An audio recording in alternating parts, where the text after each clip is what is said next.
మన రేవంతన్న నిగ్గదీసి అడిగే మునగాడు వీడు భూమిన వానైతాడు బీద సాదల ధైర్యం వీడు దొంగ దొరల భరతం పడతాడు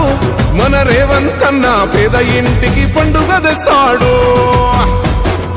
సోనియమ్మ దివెనతోని రాహులన్న సైనికుడయ్యి పెద్ద కొడుకై యుద్ధం చెయ్య సిద్ధమాయే రేవంతన్న 3 రంగుల జెండా పట్టి సింగమోలే కదిలి